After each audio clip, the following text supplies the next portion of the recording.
Good morning friends. आज हम पढ़ रहे हैं सत्ता की अवधारणा, concept of authority.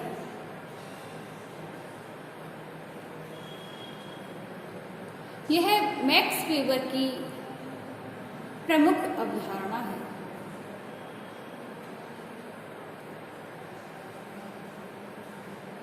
Max weber ने जब विभिन्न धार्मिक नेताओं की शक्ति, विभिन्न समूहों का अध्ययन किया, तब उन्होंने पाया कि समाज में विभिन्न वर्गों की प्रकृति एक दूसरे से भिन्न नहीं होती है, बल्कि विभिन्न वर्गों की शक्ति में भी एक स्पष्ट भिन्नता होती है और इसी भिन्नता के आधार पर धार्मिक नेताओं, उनके अनुयायियों में एक अंतर होता है। राजनीतिक क्षेत्र में मैक्स वेबर ने विकसित होने के साथ ही वैधानिक सत्ता को भी अधिक महत्व दिया, जिससे धार्मिक, राजनीतिक और सामाजिक जैसे सभी क्षेत्रों में समाज को दो भागों में डिवाइड कर दिया। एक वर्ग वह जो अपनी शक्ति से दूसरे वर्ग के व्यवहारों को प्रभावित करता है, और दूसरा वर्ग वह जो स्वयं उन संबंधों को स्वीकार कर लेता है जो उसे पहले वर्ग के अधीन बना देते हैं।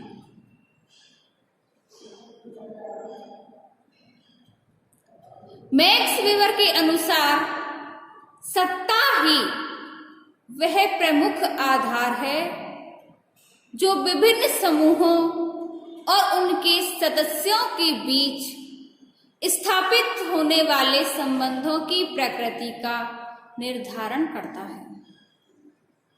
यानी कि सत्ता ही है जो समूह और सदस्यों के बीच जो संबंधों की प्रकृति होती है उसका निर्धारण सत्ता ही करती है।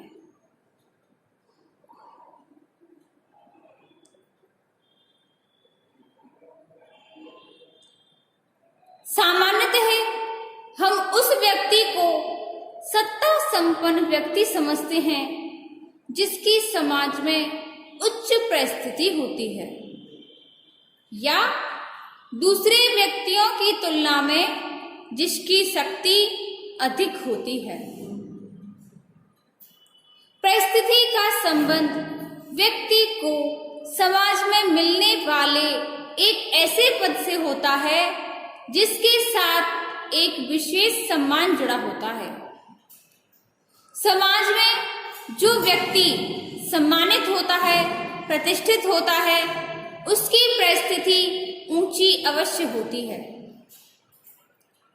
लेकिन ऐसा व्यक्ति जो अपने अनुयायियों और दूसरे लोगों को विशेष व्यवहार करने के लिए बाध्य नहीं कर सकता है। इसी कारण परिस्थिति सत्ता से भिन्न है, क्योंकि सत्ता में कुछ ऐसे अधिकार होते हैं जिनके द्वारा व्यक्ति को एक विशेष ढंग से व्यवहार करने के लिए बाध्य किया जा सकता है।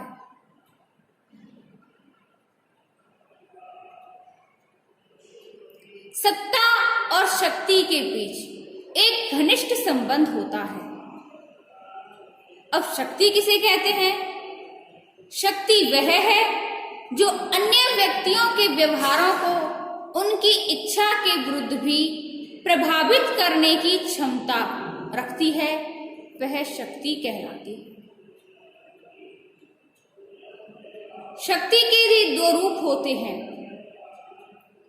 शक्ति का एक रूप वह है जिसे कुछ विशेष वस्तु वस्तुओं पर अधिकार होने के कारण हम उसे स्वयं प्राप्त कर लेते हैं तथा पारस्परिक हितों को देखते हुए कुछ दूसरे लोग भी उसे स्वीकार कर लेते हैं। और शक्ति का दूसरा रूप वह है जो व्यक्ति को किसी मान्यता प्राप्त संस्था या कानूनों से प्राप्त होती है। इस प्रकार उसे कुछ विशेष आदेश देने के अधिकार सौंपती है। शक्ति का जो दूसरा रूप होता है इसे ही ऑथोरिटी यानी कि सत्ता कहा जाता है। शक्ति का रूप जब संस्थात्मक हो जाता है तो इसे सत्ता भी कहा जाता है, या शक्ति का रूप जब संस्थापक हो उसे सत्ता कहा जाता है। सत्ता एक संस्थात्मक शक्ति है।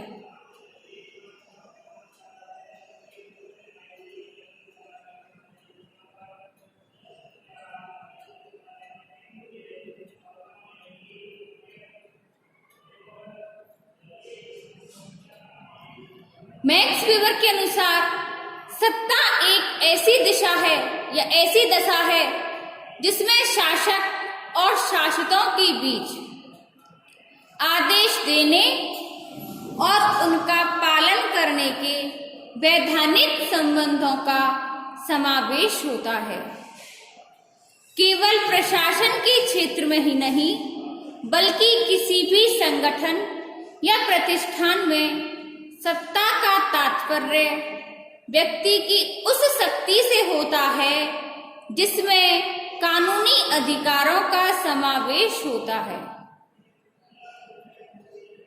इसके विभिन्न क्षेत्र में एक मंत्री, जिलाधीश, न्यायाधीश, सेना के जनरल, कॉलेज के प्राचार्य या किसी कॉर्पोरेशन के प्रबंधक को मिलने वाली शक्ति में कानूनी अधिकारों का समावेश होने के कारण उसकी शक्ति को सत्ता कहा जा सकता है।